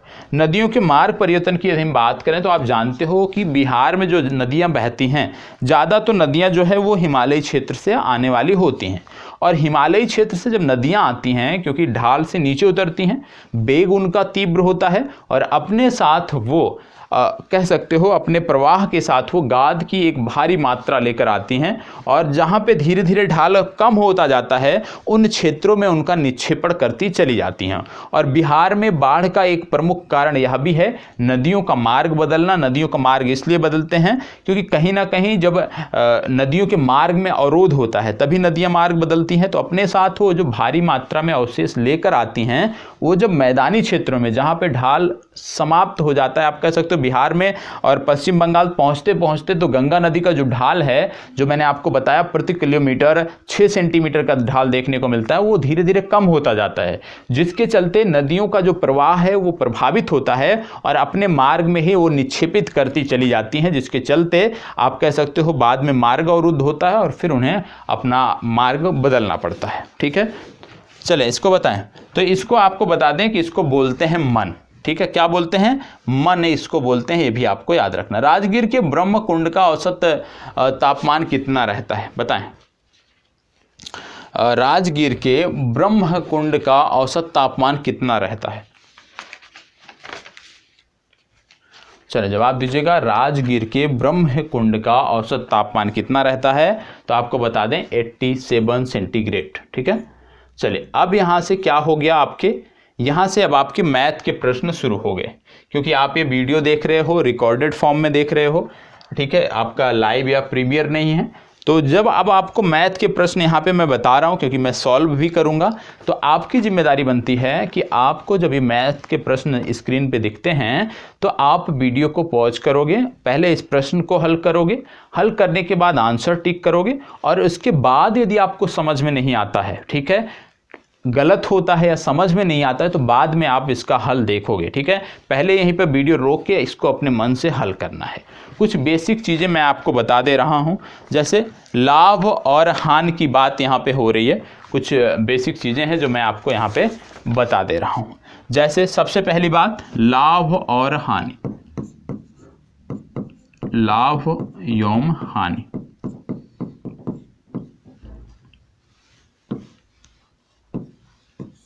ठीक है, लाभ और हानि की यहाँ पे बात हो रही है, और जब बात लाभ और हानि की होती है तो यहाँ पे कुछ चीज़ें आपको याद आनी चाहिए, जैसे क्रय मूल्य, दूसरा विक्रय मूल्य, तीसरा आपको पता होना चाहिए लाभ या हानि क्या होता है, अगला आपका आता है अंकित मूल्य। ठीक है, अब क्रय मूल्य है, विक्रय मूल्य है, अंकित मूल्य है, ये तीन यहां से आपसे पूछे जा रहे हैं। क्रय मूल्य क्या होता है? जिस पर हम किसी वस्तु की खरीद करते हैं, जिस मूल्य पर कोई वस्तु खरीदी जाती है उसको हम बोलते हैं क्रय मूल्य। विक्रय मूल्य क्या हो गया? जिस मूल्य पर कोई वस्तु बेची जाती है उसको आप कहते हैं विक्रय मूल्य। जब विक्रय मूल्य क्रय मूल्य से ज़्यादा होता है तो उस संदर्भ में हमें लाभ प्राप्त होता है। जब विक्रय मूल्य क्रय मूल्य से कम होता है तो हमें हानि प्राप्त होती है। तो लाभ निकालने के लिए क्या होता है? लाभ बराबर विक्रय मूल्य ऋण क्रय मूल्य। हानि बराबर यदि हम बात करें तो क्रय मूल्य ऋण विक्रय मूल्य, आपकी हानि होती है। ये बेसिक है, सबको आप में से सबको पता होगा। ठीक है, अब यहाँ पे जैसे पूछ लिया जाए प्रतिशत लाभ, प्रतिशत लाभ, तो आपको एक फार्मूला याद रखना है इसको, जिसको ना पता हो बेसिक से बता रहा हूं, नोट कर लेना है। प्रतिशत लाभ बराबर क्या होता है? लाभ गुणे 100 बटे क्रय मूल्य। ठीक है, प्रतिशत लाभ बराबर क्या होता है? लाभ गुणे 100 बटे क्रय मूल्य। इसी तरह से प्रतिशत हानि बराबर जब हम निकालते हैं तो हानि गुणे 100 बटे क्रय मूल्य, ये आपको पता होना चाहिए। तो एक कंडीशन तो ये होती है कि ज़्यादातर प्रश्न आपके इस फैक्ट के आधार पर निकल जाते हैं, लेकिन एक दूसरा भी होता है इसमें। जैसे आपसे पूछ लिया जाए जब x वस्तुओं का क्रय मूल्य y वस्तुओं के विक्रय मूल्य के बराबर है। याद रखिएगा, x वस्तुओं का क्रय मूल्य y वस्तुओं के विक्रय मूल्य के बराबर है। या ऐसे पूछ लिया जाए आपसे, इसको तो आप समझ गए होंगे, इसको हटा देता हूं तो चीजें और स्पष्ट स्पेस मिल जाएगा हमें लिखने को। आपसे जब पूछ लिया जाए, इसको नोट कर लीजिएगा, जब x वस्तुओं का, इसको नोट कर लीजिएगा तो चीजें बेहतर रहेंगी। जब x वस्तुओं का विक्रय मूल्य, जब x वस्तुओं का विक्रय मूल्य y वस्तुओं के क्रय मूल्य के बराबर हो। ठीक है, जब x वस्तुओं का विक्रय मूल्य y वस्तुओं के क्रय मूल्य के बराबर है तब हम क्या लिखेंगे? जिनको अभी नहीं समझ में आ रहा उनको समझाने के लिए एक उदाहरण दे देता हूं। क्या?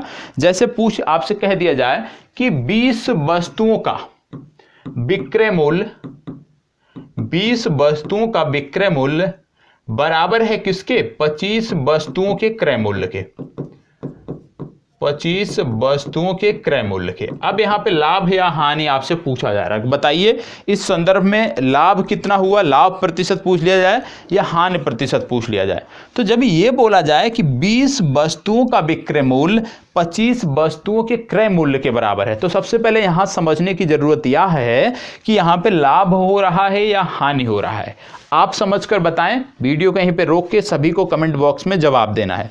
आप अपने आधार पे बताएं कि जब हम कह रहे हैं कि 20 वस्तुओं का विक्रय मूल्य 25 वस्तुओं के क्रय मूल्य के बराबर है, तो यहां पे लाभ हो रहा है या हानि हो रहा है? ईमानदारी से कमेंट बॉक्स में जवाब करें, फास्ट जवाब दें कमेंट बॉक्स में।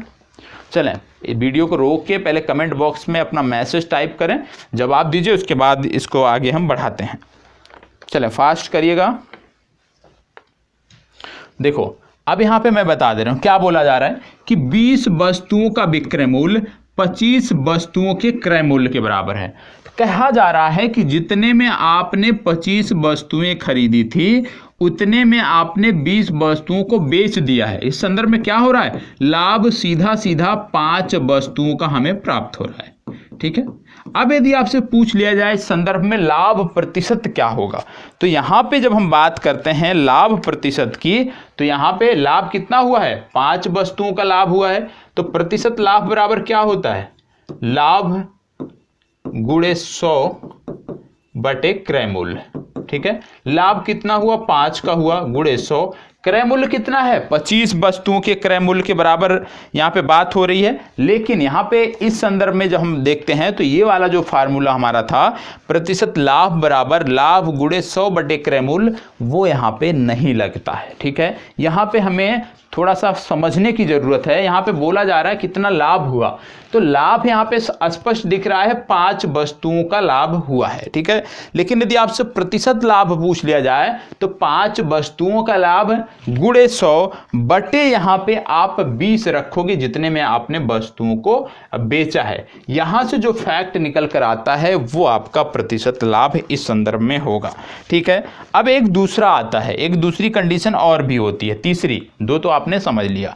एक तीसरी कंडीशन होती है कि 2 वस्तुओं को एक ही मूल्य पर बेचा जाता है। याद रखिएगा, 2 वस्तुओं को जब एक ही मूल्य पर बेचा जाता हो और आपसे बोल दिया जाए कि एक वस्तु में P% का लाभ हो रहा है और दूसरे वस्तु के संदर्भ में हमें P% की हानि हो रही है, तो आपसे पूछ लिया जाए कि अंतिम में क्या होता है, कितनी प्रतिशत हानि या कितनी प्रतिशत लाभ होती है। तो इस कंडीशन में हम क्या निकालते हैं, प्रतिशत लाभ के लिए P² बटे 100, ठीक है। मतलब जब कभी भी ऐसा दिया हो कि हम 2 वस्तुओं को बेच रहे हैं, 2 वस्तुओं को एक ही मूल्य पर बेच रहे हैं, एक को बेचने पर हमें P% की हानि, दूसरे पर हमें P% का लाभ हो रहा है, तो ओवरऑल हमें क्या होगा, लाभ या हानि, तो इसको निकालने के लिए P² बटे 100 कर देना है, वहां से आपका जवाब आ जाएगा, ठीक है। तो ये 3 फैक्ट हैं जिनके आधार पर आगे के प्रश्न हल होंगे, तो उनको हमें देखना है, ठीक है।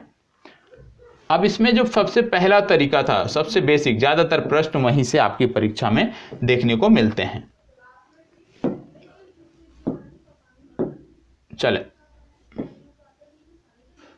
यहां पे क्या बोला गया है, हरि ने एक किताब 1000 रुपए में बेची, अगर उसको 25% का लाभ हुआ तो उसने किताब कितने रुपए में खरीदी। क्या बोला जा रहा है, सिंपल सा प्रश्न है, इससे आसान सा प्रश्न नहीं हो सकता है।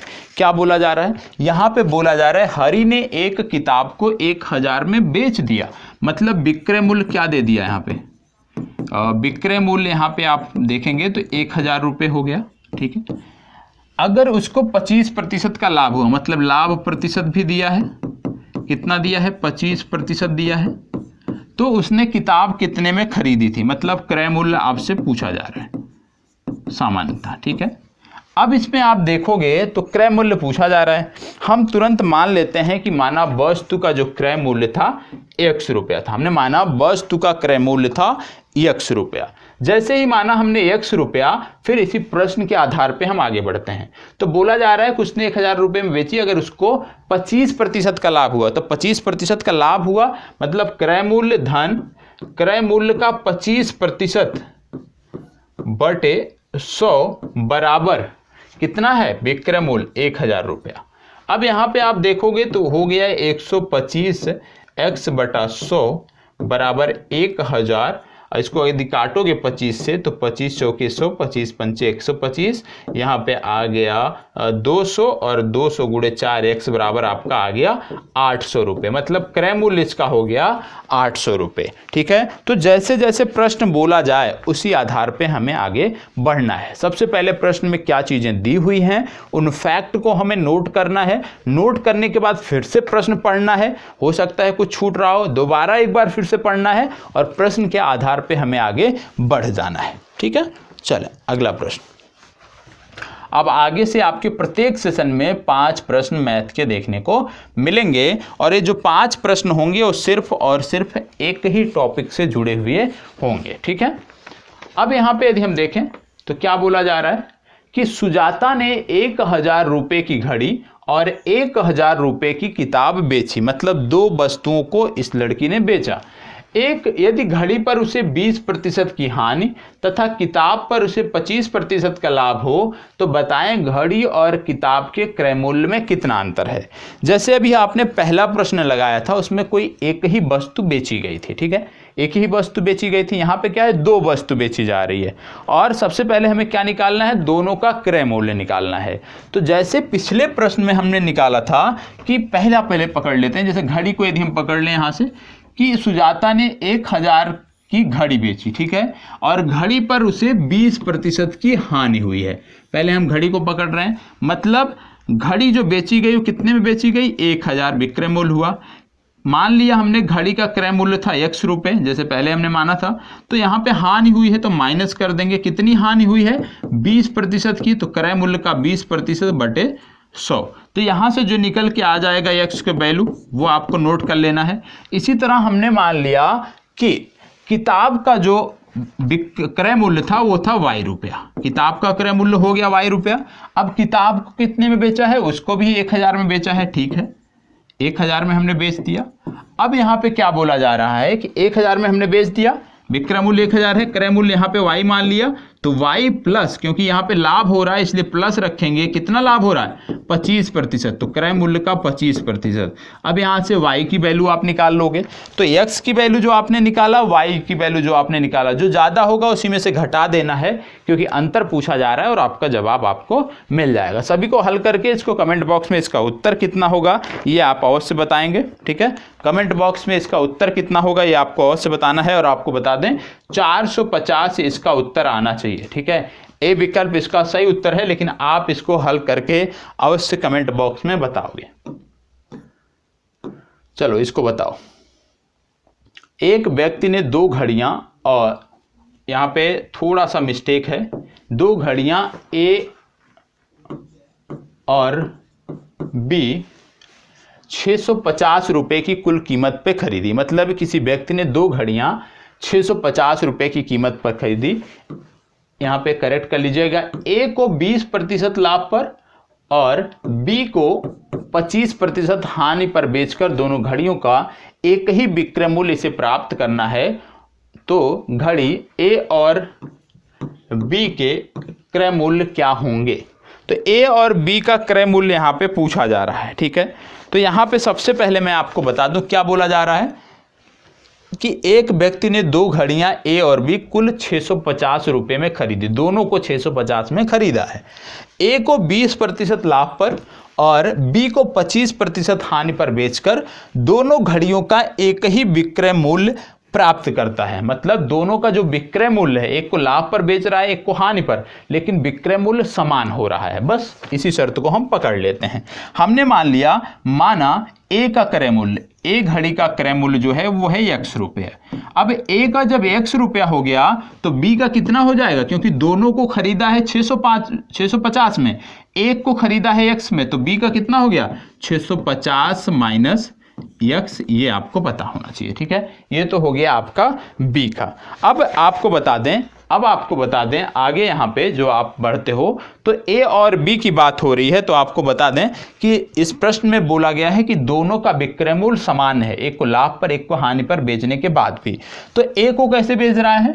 a को 20% लाभ पर बेच रहा है। a पे क्या क्रय मूल्य कितना है? x, मतलब x धन x गुणे 20/100 बराबर, दूसरे को b की बात करें तो b को 25% हानि पर, b के स्थान पे क्या है क्रय मूल्य b का? 650 माइनस x, ठीक है, धन 650 माइनस x गुणे 25/100, जैसे अभी तक हमने किया था, ठीक है।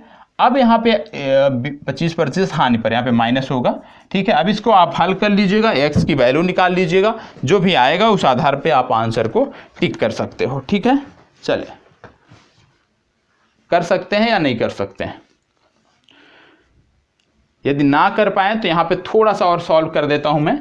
इसको आगे हल करोगे तो ये आ जाएगा 120 x/100, और इसको आगे हल करोगे तो ये आ जाएगा 650 माइनस x इंटू 75, 75/100। 100 से 100 कैंसिल हो जाएगा।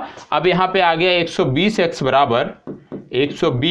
बराबर 650 माइनस x गुणे 75, ठीक है। इसको हल कर लीजिएगा, x का मान निकाल लीजिएगा, वो आपका उत्तर होगा।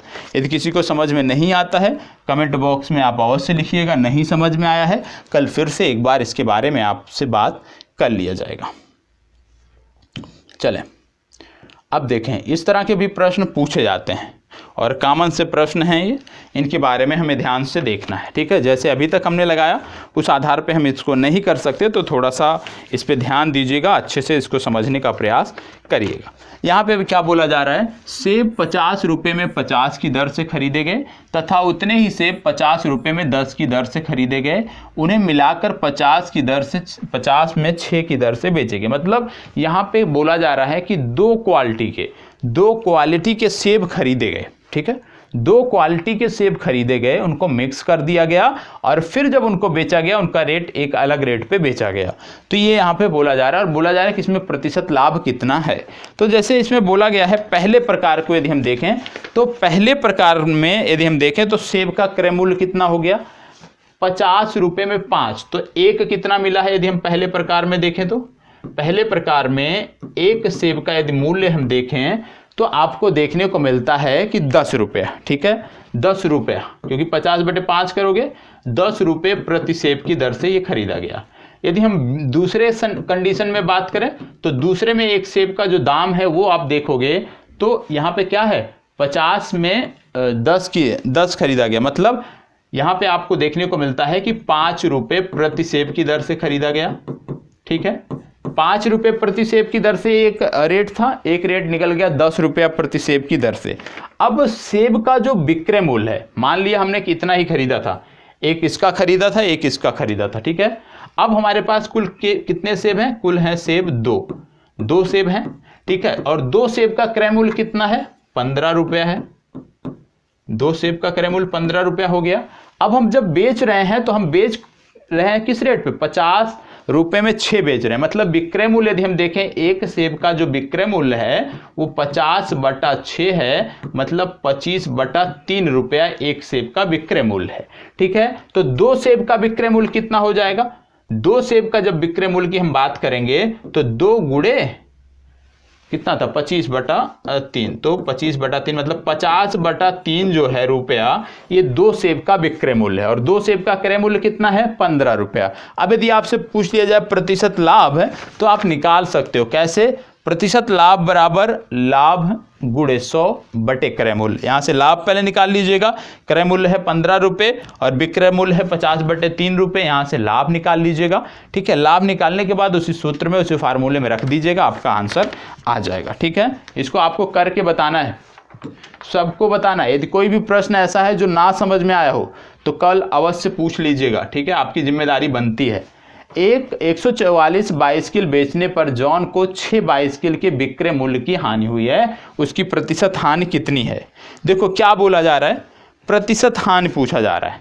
प्रतिशत हानि की यदि हम बात करें तो प्रतिशत हानि बराबर क्या होता है, हानि गुणे 100 क्रय मूल्य, ठीक है। क्या बोला जा रहा है यहाँ पे कि 144 बाइसिकल बेचने पर जॉन को 6 बाइसिकल के विक्रय मूल्य की हानि होती है। हानि कितनी है, 6 गुणे 100 क्रय मूल्य कितना हो गया, क्योंकि 144 साइकिल बेचने पर 6 की हानि होती है, तो 144 और 6 जोड़ दो 150। अब इसको हल कर लेना, जो आएगा वो आपका उत्तर हो गया, ठीक है। तो जितना आप अभ्यास करोगे चीज़ों का उतनी चीज़ें आपकी बेहतर होंगी। अब हम चलते हैं अपने तीसरे सेक्शन में, और तीसरे सेक्शन में विशेष रूप से हम साइंस के प्रश्नों को आपके लिए लेकर आए हैं। साइंस के प्रश्नों की हम यहाँ पे चर्चा करेंगे। चलिए,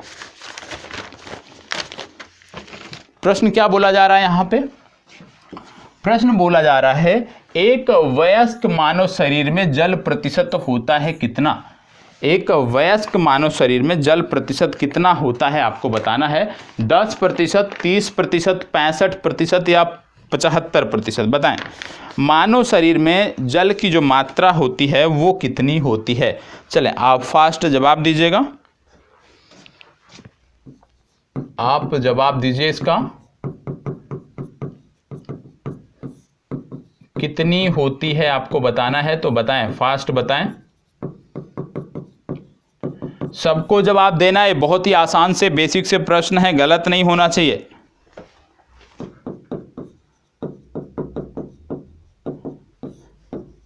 चलें बताएं।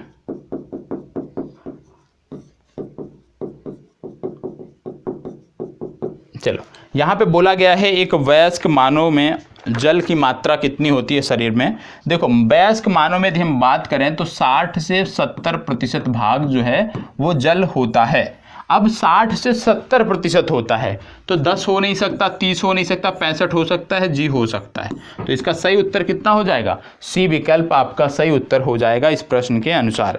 और आप जानते हो कि ये जो 60 से 70% भाग जो जल होता है मनुष्य के शरीर में, इसी में जीव द्रव्य और अधिकांश जो पदार्थ होते हैं शरीर में वो जल में, इसी जल में घुले हुए होते हैं। और इस प्रकार से जब आप देखते हो कोशिका द्रव्य हो गया, रुधिर हो गया, प्लाज्मा हो गया, ये सारे के सारे जो हैं इनका आधारभूत जो तरल होता है ये कहीं ना कहीं जल ही आपको देखने को मिलता है। और आप यह भी जानते हो मानव शरीर में यदि हम देखें तो प्रमुख रूप से 6 तत्व पाए जाते हैं। मानव शरीर में प्रमुख रूप से 6 तत्व पाए जाते हैं। कौन कौन से, oxygen, carbon, hydrogen, nitrogen, calcium और फास्फोरस। यदि इसमें आपसे पूछ लिया जाए कि मानव शरीर में सबसे ज़्यादा मात्रा किसकी होती है इनमें से, तो आपको बताना है ऑक्सीजन की जो मात्रा है ये 65% सबसे ज़्यादा होती है। सबसे कम किसकी होती है यदि आपसे पूछ लिया जाए तो आपको बताना है फास्फोरस सबसे कम होता है और 1.1% फास्फोरस की मात्रा होती है। यह भी आपको पता रखना है, यह भी आपको याद रखना है, ठीक है। तो इसको भी आपको नोट कर लेना है। चलिए आगे बढ़ते हैं। मानव शरीर में सर्वाधिक प्रचुरता में पाया जाने वाला तत्व है। अभी मैंने बताया कि मानव शरीर में सबसे ज़्यादा मात्रा में ऑक्सीजन पाया जाता है 65%, सबसे कम फास्फोरस पाया जाता है 1.1%। इसको बताएं। 20 वर्ष की आयु पर मानव शरीर में हड्डियों की संख्या कितनी होती है। देखो 20 वर्ष बात हो रही है, मतलब वयस्क होने पर बात हो रही है, ठीक है। तो 20 वर्ष का मतलब वयस्क, और वयस्क होने पर मानव शरीर में जो हड्डियों की मात्रा कितनी होती है यही आपको बताना है। बताएं कितनी मात्रा होती है वयस्क होने पर, जवाब आपको देना है। चले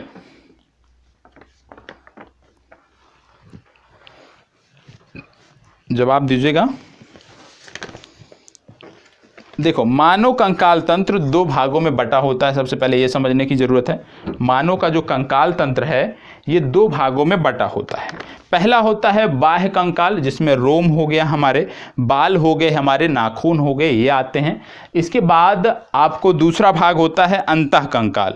अंतः कंकाल में जो शरीर के अस्थिपंजर होते हैं उनकी बात की जाती है, वो इसके अंतर्गत आते हैं। और अंतः कंकाल जो होता है वो पुनः 2 भागों में बांटा जाता है। कौन कौन से, पहला होता है अक्षीय कंकाल और दूसरा होता है उपांगीय। कौन कौन से, अक्षीय कंकाल और दूसरा होता है उपांगीय कंकाल। तो इसको भी याद रखना है, अक्षीय कंकाल और उपांगीय कंकाल, इसको भी याद रखना है। अब मानव शरीर में अभी आपने देखा हड्डियों की वयस्क होने पे जो मात्रा होती है वो 206 होती है, ठीक है। कुल 206 हड्डियां होती हैं और ये जो 206 हड्डियां होती हैं ये इसी अक्षीय कंकाल और उपांगीय कंकाल में विभाजित होती हैं। अक्षीय कंकाल में कुल 80 हड्डियां होती हैं। उपांगीय कंकाल में यदि हम बात करें तो यहाँ पे 126 हड्डियां होती हैं। ये भी आपको याद रखना है, ठीक है। इसके अतिरिक्त आपको बता दें कि यदि आपसे कभी पूछ लिया जाए कि मानव शरीर की सबसे छोटी हड्डी कौन सी है, तो याद रखना है मानव शरीर की सबसे छोटी हड्डी होती है स्टेपीज, ठीक है। और स्टेपीज नामक जो हड्डी है ये कहाँ पर पाई जाती है, तो इसके बारे में आपको बता दें कि स्टेपीज नामक जो हड्डी होती है ये मनुष्य के कान में पाई जाती है, ठीक है। इसको बताएं निम्नलिखित में से कौन मानव शरीर की सबसे छोटी हड्डी है। इनमें से कौन मानव शरीर की सबसे छोटी हड्डी है, चलें बताएं मानव शरीर की सबसे छोटी हड्डी कौन सी है। जिन्होंने अच्छे से पढ़ा होगा उनको पता होगा, क्योंकि अभी अभी मैंने जिक्र किया कुछ सेकंड पहले। और यदि इतनी जल्दी आप भूल जाते हैं तो निश्चित रूप से बीपीएससी में तो बड़ी समस्या आपके लिए होने वाली है। चलें, अभी मैंने बताया स्टेपीज कान की हड्डी होती है, ये सबसे छोटी होती है। यदि आपसे पूछ लिया जाए मानव शरीर में सबसे बड़ी हड्डी कौन सी है, तो सबसे बड़ी हड्डी को बोलते हैं फीमर। और फीमर नामक जो हड्डी है ये थाई में पाई जाती है, जिसको आप हिंदी में जांघ भी बोलते हैं। तो थाई या जांघ में ये सबसे बड़ी हड्डी पाई जाती है। यहाँ पे बात हो रही है हड्डियों की, तो आपसे यदि कभी पूछ लिया जाए कि मनुष्य की जो खोपड़ी होती है, खोपड़ी में कितनी हड्डियां होती हैं, मनुष्य के खोपड़ी में कितनी हड्डियां होती हैं, तो यहाँ भी आपको याद रखना है मनुष्य की खोपड़ी में कुल 28 हड्डियां होती हैं और ये जो 28 हड्डियां हैं ये 3 भागों में बटी होती हैं। ठीक है, 3 भाग कौन कौन से? पहला जो 8 हड्डियां होती हैं वो मस्तिष्क के चारों तरफ एक घेरा बनाती हैं जिसको जिसको आप कपाल बोलते हो। ठीक है, तो 8 हड्डियां मस्तिष्क को सुरक्षित रखने के लिए वो चारों तरफ का घेरा कपाल बनाती हैं। 14 हड्डी जो है ये चेहरे का, ये जो आपका फेस है, जो मेरा फेस है, 14 हड्डी ऐसी हैं जो मनुष्य के फेस को निर्धारित करती हैं, फेस के कंकाल को बनाती हैं।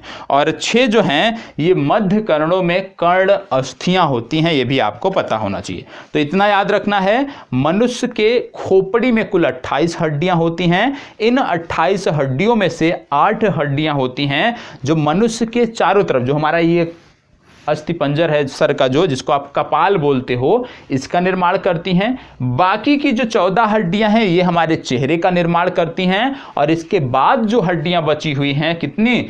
6 बची हुई हैं, ये कर्ण से जुड़ी होती हैं, कानों से संबंधित होती हैं, ये आपको पता होना चाहिए। ठीक है, ये आपको अवश्य पता होना चाहिए।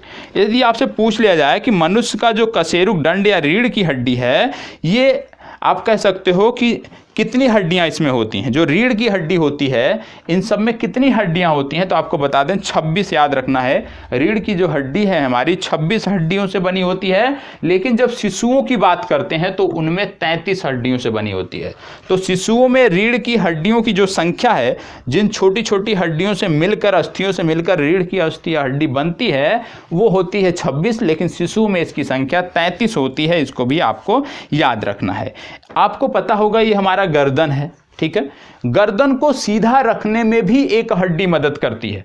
ये जो गर्दन हम सीधा रख पाते हैं, इसको सीधा रखने में भी एक हड्डी मदद करती है। और पहला, आप कह सकते हो गर्दन का जो पहला कशेरुक है उसको बोलते हैं एटलस कशेरुक। याद रख लीजिएगा इसको, पहला जो कशेरुक है हमारा, इसको हम बोलते हैं एटलस कशेरुक। और यही एटलस कशेरुक जो है इसी हमारे गर्दन को सीधा रखने में मदद करता है। तो एटलस कशेरुक को भी याद रखना है कि एटलस कशेरुक हमारे गर्दन की पहली हड्डी है और हमारे गर्दन को सीधा रखने में ये मदद करती है, ये आपको पता होना चाहिए। ठीक है, यदि आपसे पूछ लिया जाए पसलियों की कुल संख्या कितनी होती है मानव शरीर में, तो मानव शरीर में पसलियों की जो संख्या होती है वो 12 जोड़ी होती है, अर्थात 24 होती है। और इन्हीं 24 पसलियों के अंदर आप कह सकते हो कि आपका फेफड़ा हो गया, आपका हृदय हो गया, आपके शरीर के जो महत्वपूर्ण पार्ट हैं इन्हीं के घेरे के अंदर होते हैं, यह भी आपको पता होना चाहिए। ठीक है, पसलियों के पिंजरे में हमारा हृदय, हमारे फेफड़े कैद होते हैं। इसको बताएं, शल्य क्रिया में आर्थोप्लास्टी का संबंध किससे है? बताएं। शल्य क्रिया में इस जो विधि है इसका मतलब क्या है? आर्थोप्लास्टी। आर्थोप्लास्टी मतलब हो गया कूल्हे के जोड़ का प्रतिस्थापन। सी विकल्प आपका सही उत्तर है। क्या सही उत्तर है? कूल्हे के जोड़ का प्रतिस्थापन। ये आपको याद रखना है। आपको बता दें, आप अक्सर सुनते होंगे कि हड्डी किसी की यदि टूट जाती है तो जुड़ती भी है। आप सुनते होंगे, जानते भी होंगे। तो क्या आपको पता है कि कौन सा संयोजी ऊतक होता है? याद रखिएगा, कौन सा संयोजी ऊतक होता है जो 2 हड्डियों को जोड़ता है? 2 हड्डियों को जोड़ने वाला जो संयोजी ऊतक है उसको क्या कहते हैं? उसको बोलते हैं लिगामेंट। याद रखिएगा, लिगामेंट नामक जो संयोजी ऊतक होता है इसी के द्वारा 2 हड्डियां आपस में जुड़ती हैं। ठीक है, यदि आपसे पूछ लिया जाए कि मांसपेशियों को हड्डियों से जोड़ने वाला संयोजी ऊतक कौन सा है, ये तो हो गया हड्डियों को हड्डियों से जोड़ने वाला। यदि आपसे पूछ लिया जाए मांसपेशियों को हड्डियों से जोड़ने वाला संयोजी ऊतक कौन सा है, तो आपको याद रखना है कंडरा। क्या याद रखना है? कंडरा जो है ये मांसपेशियों को हड्डियों से जोड़ने वाला संयोजी ऊतक है। इसका भी नाम आपको याद रखना है। ठीक है, यदि आपसे कभी पूछ लिया जाए नाखून जो है, ये नाखून किसके बने होते हैं? ये जो हमारे नाखून होते हैं ये किसके बने होते हैं? तो आपको याद रखना है अल्फा केराटिन के बने होते हैं। किसके? Alpha keratin. ठीक है, अल्फा केराटिन के हमारे नाखून बने होते हैं, ये भी आपको याद रखना है। तो यदि आपका सेशन ये आपको अच्छा लगा हो तो प्लीज़ आप बताइएगा कि सर अच्छा लगा है, इसी तरह से कंटिन्यू अब आगे करेंगे। यदि नहीं अच्छा लगे आज का सेशन, पहले की तरह जैसे एक ही विषय से सारे प्रश्न होते थे वैसे लेके चलना है, तो उसके बारे में भी आप कमेंट करके अपनी राय अवश्य दीजिएगा और उसी आधार पर हम आगे बढ़ेंगे। और हम मिलेंगे अब सोमवार को करंट अफेयर्स और इस सेशन दोनों को सोमवार से हम कंटिन्यू रखेंगे। चलिए, धन्यवाद, बहुत बहुत आभार।